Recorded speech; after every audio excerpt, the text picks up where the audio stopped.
एक महत्त्वाची गोष्ट म्हणजे आपल्या सर्वांना माहिती असेल, सकाळी मी ऐकलं की विधानभवनात एक स्ट्रीट फर्निचरच्या घोटाळ्यावर चर्चा झाली.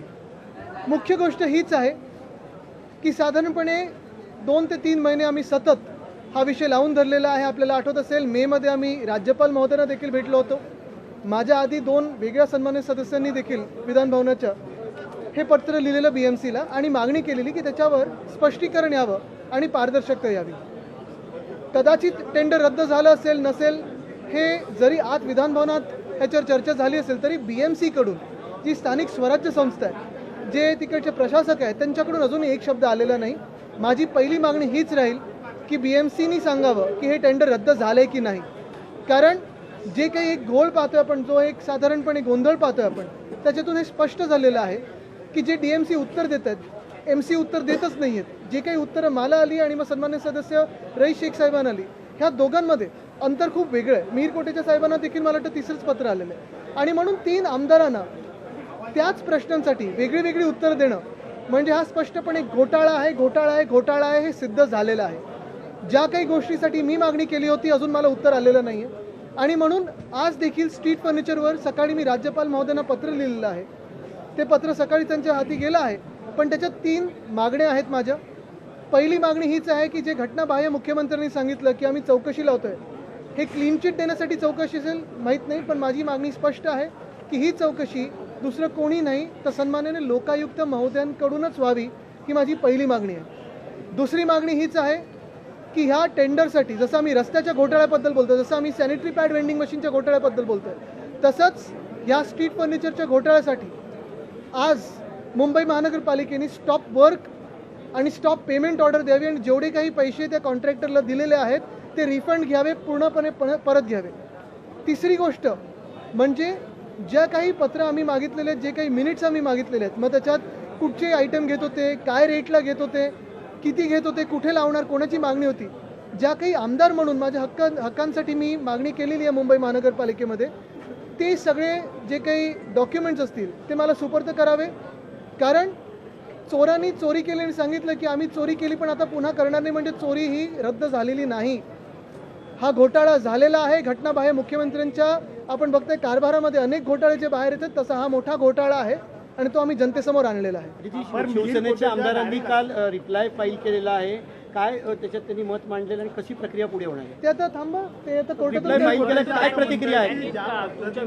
हा सगळा जो घोटाळा झाला आणि या घोटाळ्यामध्ये आणखी मी वेगवेगळ्या घोटाळ्यांची देखील मागणी केली होती, मात्र ते त्यावेळेस महाविकास आघाडी नाही बघा, क्रेडिट वॉरमध्ये मला जायचं नाही. 6 महिने ते का शांत होते, कोणी त्यांना फोन केलं हे त्यांनी जवळच्या 2-3 लोकांना सांगितलंय, पण मला त्याच्यात जायचं नाही. मंत्रीपद मिळणार नाही ही पासून सगळं होते भीती.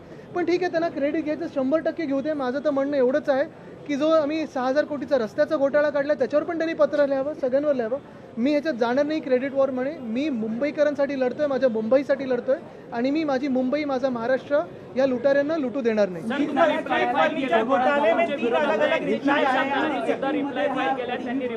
रिप्लाय फाईल मध्ये असं लिहिलंय की पक्ष आमचा आहे, चिन्ह आमचं आहे, निवडणूक आयोगाने आम्हाला मान्यता दिली आहे, त्यामुळे आम्ही अपात्र नाही आहोत, असं त्यांचा मुद्दा आहे. त्या रिप्लायवर मी बोलणार नाही, पण परत एकदा मी हाच रिप्लाय त्यांच्याकडून मागणार आहे की जे ओरिजिनल गद्दार होते, जे 1 वर्षापूर्वी गद्दारी करून गेले, आज होईल उद्या होईल, आज होईल उद्या होईल, मंत्रीपद जे 110% बनणार होते का 260% बनणार होते, ते बिचारे तर काय करतायत, कुठे नेऊन ठेवले त्यांना, परत गुवाहाटीला पाठवणार आहे का? तर ह्याच्यावर त्यांनी रिप्लाय द्यावा. बाकी मला कुठचाही रिप्लाय त्यांना आदित्यजी भाजपचे नेते म्हणतात, आदित्य विरोधकांची पहिली पुढची बैठक मुंबईत होण्याआधी आदित्य ठाकरे जेलमध्ये असतील काय भाजपचे नेते आरोप करतात. मला वाटतं त्यांना आमच्या इंडियाला, आमच्या भारताला, आमच्या हिंदुस्थानाला पाकिस्तान बनवायचं आहे आणि म्हणून त्याचा असा प्रयत्न आहे. अशी कार्यपद्धती प्रशासनाची ही नुसतं आणि सरकारची पाकिस्तानमध्ये आहे, दुसऱ्या कुठच्या देशात नाही.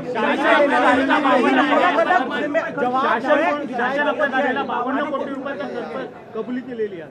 आता आपण पहा, शासन आपल्या दारीमध्ये 52 कोटी खर्च झाला असेल, होर्डिंग्स आणि ॲडव्हर्टाईजमध्ये किती झाला असेल, सगळ्या बसस्टॉपवर आहे, पेपरमध्ये येतं. जेवढा खर्च ते स्वतःचे फोटो लावायला करतात तेवढे शेतकऱ्यांच्या हाती दिले असते, तेवढे आमच्या विद्यार्थ्यांच्या हाथी दिले असते, महिलांवर जे अत्याचार होतात ते थांबवण्यासाठी वापरले असते, तर महाराष्ट्र कुठच्या कुठे गेला असता.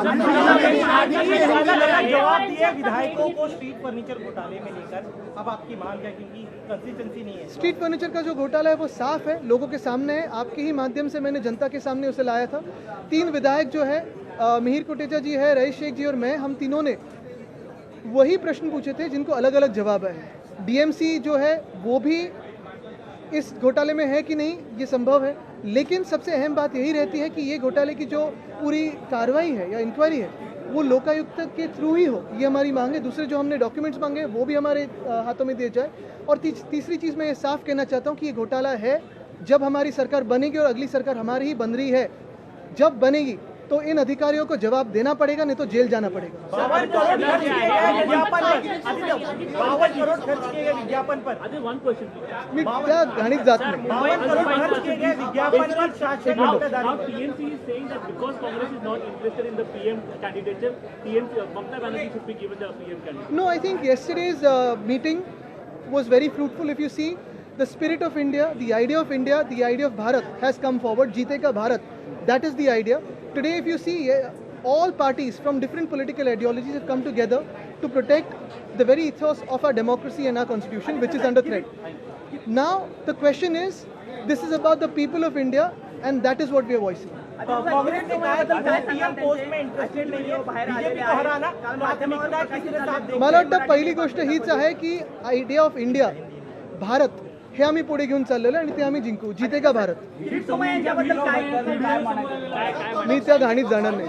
सर, मुंबईचा सगळ्यात महत्त्वाचा प्रश्न आहे डॉपलर जे आहे, जे हवामानासाठी महत्त्वाचं आहे. डॉपलर एक रडार आहे, ते रडार गेल्या 2 महिन्यापासून बंद आहे. राज्यात पूरस्थिती निर्माण होते. मुंबईचं जे डॉपलर आहे ते कोकणावरती नियंत्रण ठेवणार असतं, परंतु ते 2 महिने अजून बंद असणार. हा विषय मला वाटतं आमच्या एका सन्मान्य सदस्यांनी हाऊसमध्ये देखील घेतला होता, DPDC मध्ये पण घेतला होता.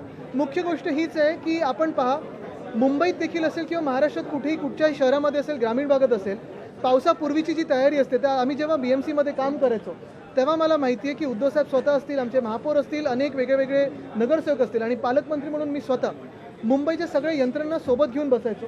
मग त्याच्यात रेल्वेज असतं, मुख्य यंत्रणा एक MMRD आहे, MSRDC आहे, SRA आहे, PWD आहे, फॉरेस्ट आहे आणि अर्थात BMCच्याच अधिकाऱ्यांसोबत बसायचो. हे सगळ्यांना एकत्र घेऊन की पूर कुठे कुठे येऊ शकतो, पाणी कुठे तुंबू शकतं, किती पंप्स लावायला पाहिजे. आपण पाहिलं असेल हिंदमातेला आता पाणी साचत नाही, कारण आम्ही जे तिथे काम करून दाखवलेलं आहे. तसंच मिलन सभेचं काम असेल, आम्ही ब्रिमस्टोअर्ट प्रोजेक्ट जो केला, पंपिंग स्टेशन केले. पण छोटे मोठी जी कामं असतात, मुंबईची मायनर इंटरव्हेन्शन्स असतात, अशी ह्यांना समज पण नव्हती. आणि झालंय असं की मुंबई महानगरपालिकेत कुठेही ही प्रशासकीय यंत्रणा बसल्यानंतर लोकप्रतिनिधींचा आवाज गायब झालेला आहे आणि तो ऐकला न गेल्यामुळे ही सगळी परिस्थिती आपल्यासमोर आलेली आहे. धन्यवाद. लोकशाही मराठी ऐका, पहा, जागरूक रहा.